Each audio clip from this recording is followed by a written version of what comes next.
Well, the Notre Dame Fighting Irish fall yet again in their home opener for the third time in Marcus Freeman's tenure.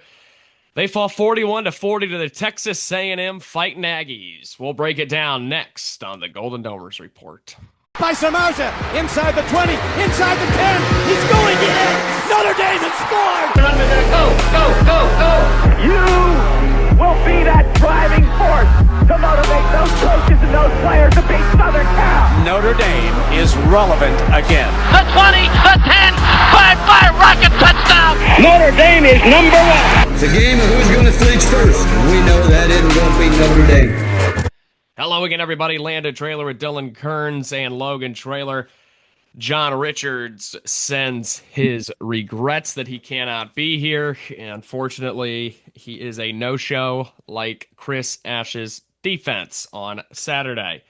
Let's get right into it. Notre Dame loses 41 to 40 to then number 16 Texas A&M at home in the home opener. As I mentioned, Marcus Freeman now has lost 3 out of 4 home openers at the University of Notre Dame. The one win coming against HBCU FCS, Tennessee State back in 2023. He fell to Marshall in his home opener, in his home debut, in his home opener in 23. Obviously beat Tennessee State last year, Northern Illinois, and now this year Texas A&M. So it just seems that Notre Dame perhaps might have, I don't know, I hate to say it, but Notre Dame sucks in the home opener. It seems Notre Dame has a very big September issue at home, early September issue at home. We always lose that first week of September. Okay, anyway, Dylan, I'm going to open the floor to you. Go for it, man. We just go. I want to vomit so bad. Like, still. This happened Saturday, and it's still a pit in my stomach. I need some nausea medication or something, because that was absolutely horrendous. Horrendous. And I know we can talk about, hey, they put up 40 points. Hey. Okay, one was a block field goal, or block punt, rather. They scored on that. I'm not going to sit here and say I was wowed by the offense. I thought they did have some explosive plays. But there were still a lot of mistakes on that side of the ball that just pissed me off. And, the defense is the glaring hole. But what are we doing running the freaking Wildcat twice, 4 or 5 times, running the same crap when you need a yard? That was despicable. I think Denbrock's lost his fastball. I think Ash is clueless. And I think there is a glaring freaking problem here on both sides of the ball. Because tell me why Jaden Greathouse, who was a beast down the stretch for you when you won those big games, was dead silent for 2 weeks. 2 catches on the year. Okay? And I believe both of them came last week. Yeah, they came last week in the second half. That's a glaring problem. So I know we'll hit defense hard in this show because that's the number one concern. But I'm worried about this offense as well. I think C.J. Carr can develop this year. I think there's a lot of things to be said with what they can do. But the defense is still, like I said, major problem. I'm concerned with the play calling through 2 weeks. It's been absolutely atrocious. I'll rebuttal in a minute. Logan, the floor is yours. Obviously 0-2 wasn't what any of us expected. It's frustrating. I would like to tell you both games, you go on the road, you score 24 points. In Miami, you thought you probably have a good shot of winning. And then this past week, you score 40 points and don't win. And I think that's an issue when you're scoring. You score 64 points in 2 games with the freshman quarterback. It's frustrating. And now with Dylan, with the offense, there is some things like the Wildcat was frustrating in 4th and 1 for me, for sure. The interception, a lot of people talked about that. Like it's a freshman mistake, and I think that's going to be some of those plays that we're going to have to live with. Uh, but at the end of the day, your offense back-to-back games had drives where they either tied the game or took the lead late in the fourth. Mm-hmm. And your best team on that side of the ball couldn't get a stop. And I think that no matter how that game transpired, there's a lot of things that you could pinpoint and look at and evaluate, but the experience definitely isn't lacking on that side of the ball. And I think it's frustrating for us. Is just, I don't think any of us expected CJ to look this good and do what he's doing. I didn't. I thought it was more well balanced offensively. I mean, when you Mm-hmm. give Jeremiah the ball 23 times and they gave Jardarian 16, like that's what you want to see. But at the same time, still not good enough. Mm-hmm. And it wasn't enough to win the game. And I think that's just not the defensive fault, but that's everybody. I mean, special teams. You You're you right. take a snap, it's a tie ball game, and so there's so many plays last Saturday night that you could have been like, "What in the heck are we doing?" And we our defense looks scared. It's like kind of what JR was talking about last week. Like we're more of we're more or less letting offenses dictate how we play. We're reacting to them, and as a defense, you don't want to do that. You want to dictate, and it's frustrating for sure. Frustrating for sure. Absolutely. Dylan, feel your pain, brother. Yeah. Gosh, I mean, Lando, you take it over. But Your show gosh, too. like I know, like it's crazy because you could look at this two ways. One, holy crap, you're 0-2, world's on fire, season's over. Or two, you lost to two top 10 teams by a combined 4 points. So there's two ways to look at it. Like maybe it's somewhere in the middle, but I don't know. Like this is just it's weird. Like coming off a year we had last year, proving we can win those big games. Like maybe we lost more leadership than we thought with Riley Mills and Xavier Watts and Jack Kaiser. Those guys on the defense that were true leaders. Maybe that is some of it, like the personnel. I know we have talented players, but man. Yeah. We gave up 488 yards on Saturday night.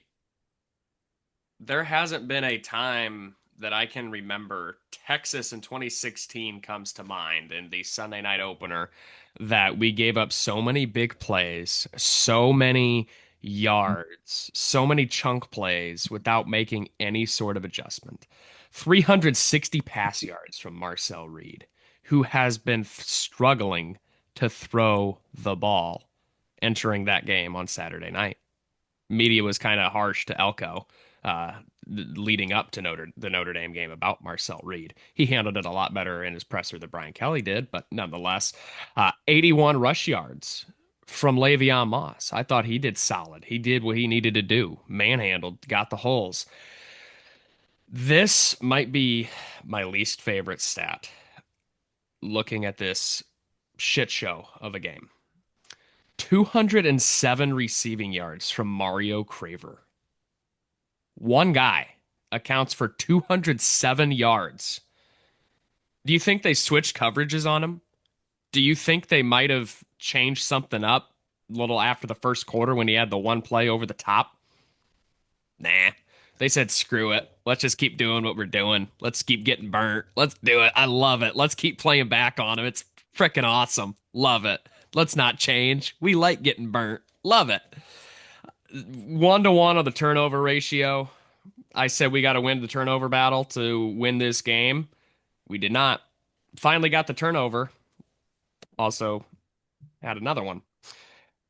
Quarterback spy, I thought needed to stop after a little bit, in my opinion.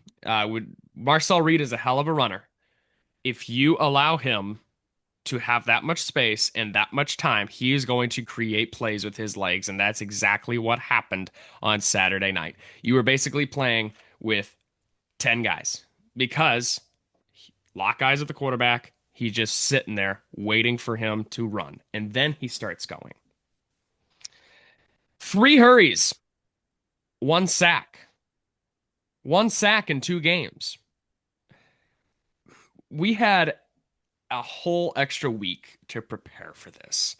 And somehow, some way, the defensive side of the ball got worse. Got worse. No question about it. 27 points at Miami. Not good at all. Judging from what we just saw the other night, we made frickin' Texas A&M, the Miami game, look great defensively with how we played on Saturday.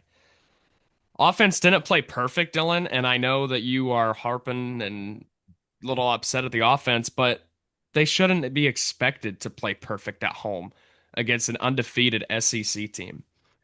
That's plain and simple. Carr is a star. He is legit. I thought Wildcat worked a couple times. It was overused for sure, but it was good to see something new. A couple times, yes, I do agree to Dylan's point. 4th and 1, just give the ball, turn around, give the ball to Love, or Price for that matter. But I thought the offense did good. They didn't play perfect. They didn't play phenomenal, but they played good. And they put us in another position to win the game. I mean, that's plain. And they look better. Huh? Yeah. Yeah. They took a stride. Yes, exactly. Exactly. They improved off of their bye week.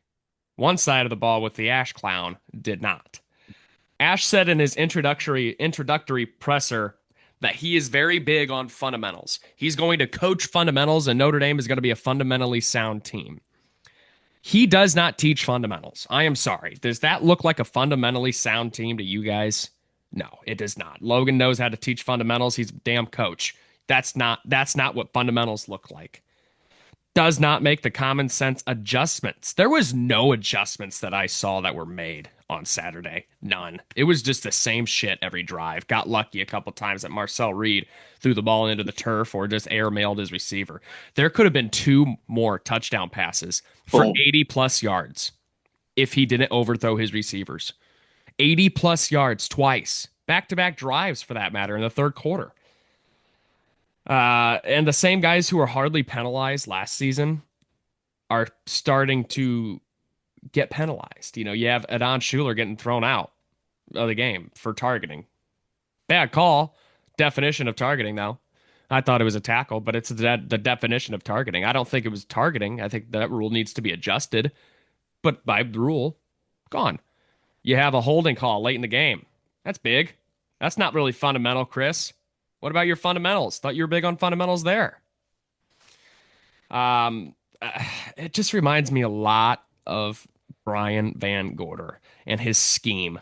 His scheme. He is so concerned on his system and his schemes working that he is not willing to let his players go out there and play the way that they've played under Al Golden for some of these guys 4 years, 3 years, 4. I mean, it's worse than Brian Van Gorder, quite frankly, because we actually have loads of talent. Brian Van Gorder's defense was very young, very raw. Us today, loads of talent. I mean, we're talking about one of the best defensive lines in the country leading up to the pregame or preseason show we did, and here we are talking. Where was Jordan Botelho? I mean, what did he just disappear off the face of the earth? One tackle. Last thing I'll say on the defense for now is 70 points through 6 games last year. 68 points through 2 games this year. 68 points. I thought Tay Johnson had a hell of a game. I just want to get that Fort Wayne love out there. I thought he had a hell of a game. Blocking the punt to begin the game, taking the punt in for 6. I mean, he was all over the place. He had a hell of a game. One bright spot. A couple bright spots on the defense. Thought Drake Bowen played solid in that game as well. But Man, this one hurts. 0-2. Um, Dylan, like you said, lost to two top 10 teams. Now they're top 10 by 4 points, but did we win the game? No. Exactly. And I want to make a comment here about the defense. You mentioned those two plays that could have went for an additional 80 on both of them. Those plays, I was sitting there watching the game, and they were incomplete. I was watching with my girlfriend's dad. We're sitting in the garage looking at the TV, and I looked at him and I said, that pisses me off more than if he even caught the ball, because you got beat again. Like it's so frustrating. I haven't seen a Notre Dame defense. I mean, this Notre Dame defense hadn't been this bad since Moby Dick was a minnow. Like, it's freaking ridiculous. They can't get a stop to save their lives. Oh, It's horrible. It's absolutely horrible. And to your credit, you talk about how he teaches up his scheme and all this stuff. It's so frustrating because if, God forbid, one of those 80-yard passes is complete, you're looking at the guy going over 430 yards. If he completes both of those, one was off the fingertips, the other one was overthrown. mm-hmm. If both of those go to the house, Craver has 300 yards receiving. And the quarterback, Marcel Reed, who couldn't throw the ball all freaking year, goes for 500 in our building. And not to mention the two scores would put him at 50 freaking 6, 55, whatever the hell it is. Like, I mean, and all my buddies, hey, I mean, that's all right. You guys will regroup. You play two tough teams. You got to know the hell we won't. Not with that defense. No. After what I've seen, there is no reason for me to sit here and tell you guys, oh, we'll be better. We're going to get better. You had 2 weeks. You had 2 weeks to prepare, and that's what you come at. You regressed on your bye week. Logan, when you take some time off to improve, like you have a little bit of a break in the basketball season during Christmas, whatever, you improve on the things that need to work. You use that time to get better. It looks like they just did business as usual and somehow, some way regressed. Yes, but I will also counter that they've only had one game. True. Like they had one game and then a week. Like there's no rhythm there. True. That would be if we were to go back, I would have rather played A&M 2 weeks ago, right after Back to back. Miami. But no, I mean, listen, everything you guys have said is valid, but at the end of the day, there's two things with our defense that really drive me nuts. Landon hit on it once. We're not getting home, but also we're not as aggressive as we once were, and that kind of leads me into our second point. Chris Ash is playing a lot of zone. Al Golden played zone. Yeah. But here's what Al did all of last year that really made the defense special is he said, we're going to go man, we're going to be aggressive, we're going to blitz, and we are going to make them make a play. It's my guy versus you. And that's the confidence Al Golden had. And I think that part of it is contagious. Mm-hmm. You can't tell me Christian Gray regressed this much because he didn't do anything in the offseason. Thank you. You can't. And you can pinpoint it on that kid. And did he have his struggles last year? Yeah. But he made some big-time plays too. Big-time plays. You can't tell me he never got better under Al Golden and in the offseason. And when Chris Ash, same thing, came. Yeah. Like it's absolutely mind-boggling to me that these guys who have been here and the young core that we have haven't gotten better. Mm-mm. And that's the message you're sending to these guys, in my opinion. Yeah. Very valuable. That's how you lose recruits. Yeah. There's no looking in the future. There's no swagger defensively like we had. Anymore. Yeah. There is none. And that's all on how you prepare. That's what's being told to them and communicated to them. Like what it looks like right now. One, obviously, there's a glaring lack of understanding and clarity. Mm-hmm.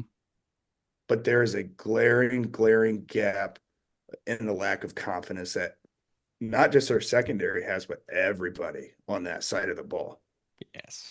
Everybody. From the line to the secondary, it spreads. Like you And said, it's contagious. when you want to play perfect and that's how you're thinking, you give up 41 points. You give up 360 passing yards. You That's give up 150 rushing yards. That's what happens. You only force one turnover in 2 games. That's exactly what happens. And that's what needs to be addressed. It's either, okay, what I've done so far hasn't worked against 2 really good teams. And don't want to take away from Miami or A&M. They're 2 really good teams. But at the same time, Notre Dame on paper is better than both of these teams. Yeah. Better than both of them. And you can come at me in the comments, but that is our reality. In my opinion, we have more talented guys, especially defensively, for us to be playing like this and not getting the result we want. Now Chris has to figure it out. You got to change. Yeah. Yeah. I mean, go ahead, Dylan. You wanted to raise another question. At what point, like, good head coaches always make adjustments, and I trust Marcus Freeman. Like, this is not a Marcus Freeman problem. I know he hired Chris Ash. I know that he's lost a lot of home games to bad teams too. Like, we can't deny that. He had a great run last year, had everything going well. I'm not here to doubt Freeman, but I do think that we should pose a question of when, for him, does he think about maybe he steps into more defensive meetings and starts, maybe calling plays or scheming. Like, he's a defensive minded head coach. He was a DC here with Kelly. Like, this is a guy that knows defense more than anybody. And I don't think he's going to sit there with his hands in his pocket. I think he wants results. He's got to step. He should have done it during the bye week, but we didn't know. Like, you trusted your coordinator enough after 1 week, especially on the road in that environment. Okay, maybe he'll make adjustments. No, though. Bleep, he didn't. Like, he got his ass kicked out there. So, Yeah. I mean, Marcus, like, what do you guys think? Did he step in and start calling plays? I know it might be late, a lot on his plate, recruiting, getting this team back. Like, it's a hard job, but maybe he's got to take on the defense. Logan, I'll let you answer that one first. Like, I want to say yes, like that's the easy way out, but like you made this hire, it is on you. Mm-hmm. Notre Dame loses, it's not Chris Ash's fault. It's Marcus Freeman's. That's his job. Yeah. So whatever way in Marcus's head when he's evaluating this, his decision has to be better than the decisions he's made in the last 3 weeks. That's what I would say to that. And Chris is in a bad spot. Like, we knew, and I feel like we talked about this, whether it was on the show or in the group chat, like, last year's defense was one of the best defenses we've ever had. Mm-hmm. And Golden's probably one of the best defensive coordinators we've ever had. So when you lose that, like you're seeing in the NFL right now, when you lose a coordinator and bring in a new guy, it's going to look sloppy. But those good coordinators that come into that spot, and it's not an ideal spot, honestly, for Chris, like, you got to teach really well. You got to coach at a really high level to get those guys bought into what you're doing, especially if you're doing something different than the previous coordinator. Right. And that's where Chris has fallen short, and it's obvious. So Marcus has got to find a way either to teach him better, to communicate better, or adjust the scheme. Because the last 2 games, it was the same thing. You didn't see much difference. Mm-mm. Really? So that's what Marcus has to evaluate. I don't think it's I got to take over the defense, because then if Marcus takes over the defense, he panics. Yeah, he's panicking in September, and that feeling, I don't like that feeling whatsoever. No, I do not like that feeling whatsoever. So I think I liked in the press conference, he immediately shut that question down. He got asked that question after the game, but at the same time, what are you going to do to change? Right. I guess we'll find out. Yeah, we will. And unfortunately for Notre Dame, Purdue, I mean, we're not going to really get much out of that game, in my opinion. I mean, shit, maybe we'll lose. But Dylan, to your point, I don't think he will take over the defense, but I do think we'll see him more involved. I think last week showed perhaps, I mean, whether you like him or not, Mike Denbrock is a veteran, one of, if not the best offensive coordinators in America. If you don't believe me, look what he did with Jaden Daniels on his team, and the defense made him go 8-4, 9-3, or whatever, miss the playoff. Nonetheless, he trusts his offensive coordinator. I would trust Denbrock right now. Focus a little bit more on the defense. Help him out. I mean, you're right, Logan. He's in a horrible, horrible spot, Chris. Horrible spot. Not validating the shitty coaching. Right. Do not think that. Right. No, but he is in a horrible spot.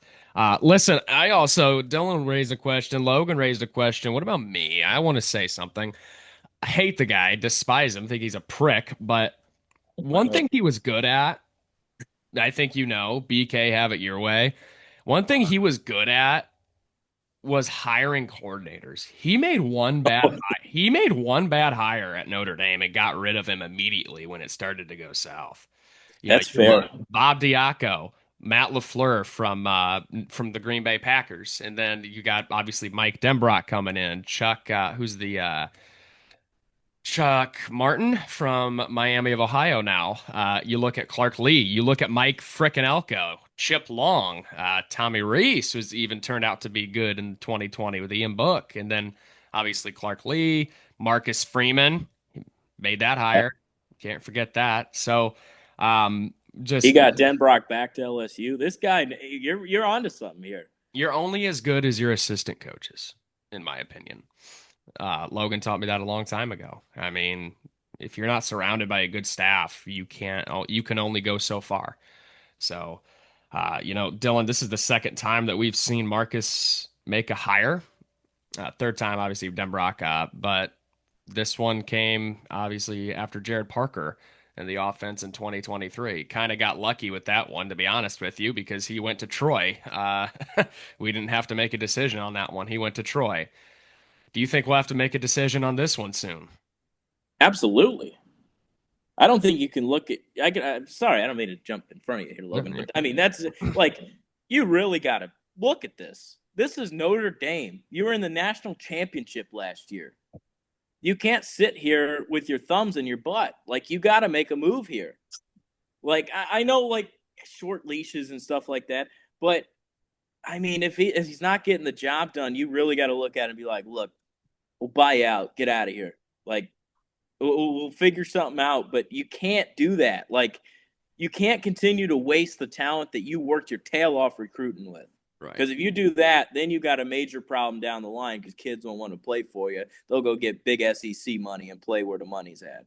All I'm saying right now is UCLA and Virginia Tech have openings. I would not be upset in the slightest if, somebody calls up old Chris Ash, be like, hey, man, you want to come be our intern, take these losses for us? I mean, obviously the guy likes losing, so why not? I mean,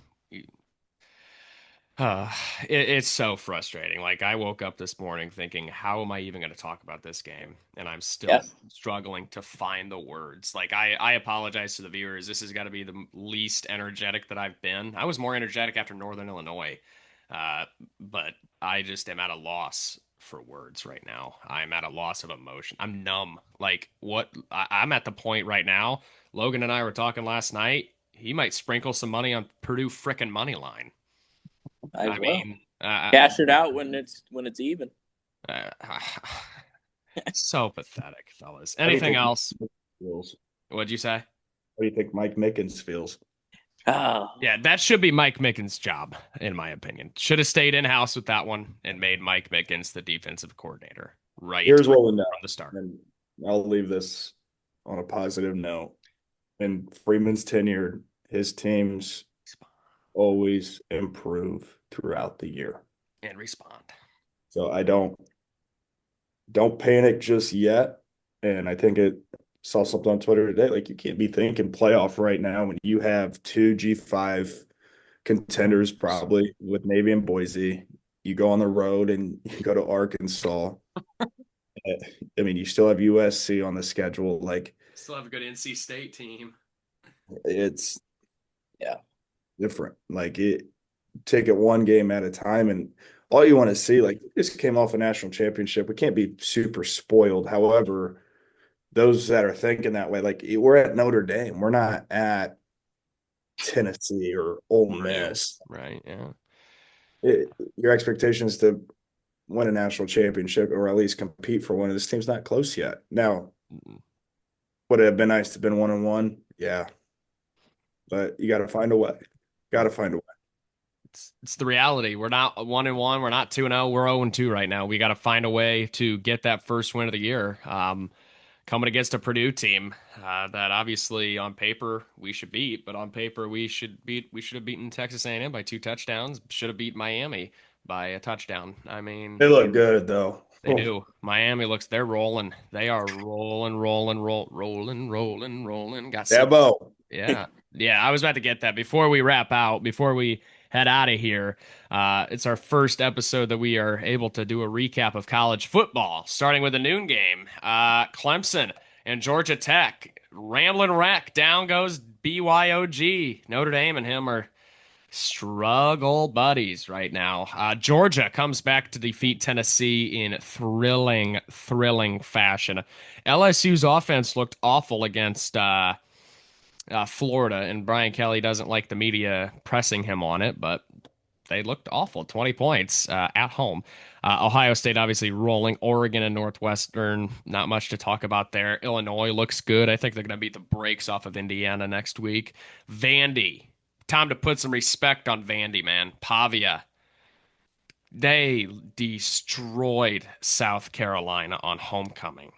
31-7. I mean, absolutely rolled them. Did you call that your bet of the week, Dylan? I did. I like Carolina. But Lagway not Lagway. Sellers got hurt, didn't he? Oh, yeah. Arkansas competed well at Ole Miss, lost 41-35. Alabama rolled Wisconsin. Fickle's got to go. Hey, maybe that can be the next defensive coordinator, perhaps, at Notre Dame when he gets booted out of Madison. All right, that is about it. That we are about out of time, but Irish fans, stay positive. Please stay positive. We love this team. We love Notre Dame. Let's go get our first win. That's how I'm looking at this. We're 0-2. We can't change that. What we can do is go take our anger out yet again on Purdue. I feel bad for Purdue because last year we played them after Northern Illinois, and this year we're playing them coming off of an 0-2 start. I mean, Mary help us for what we're about to do to Purdue if we find a way to adjust and clean things up. But I can't even confidently sit here and tell you that I don't even know how to pick this game. What, 55-56 Notre Dame, maybe? That'll be Wednesday. JR will join. JR will join us. Maybe Nitro will light us up on Saturday. Dude's name's Nitro. All right. We appreciate you, the viewers. Let Logan know your thoughts in the comments, and we will see you guys on Wednesday for the Purdue recap. Go Irish.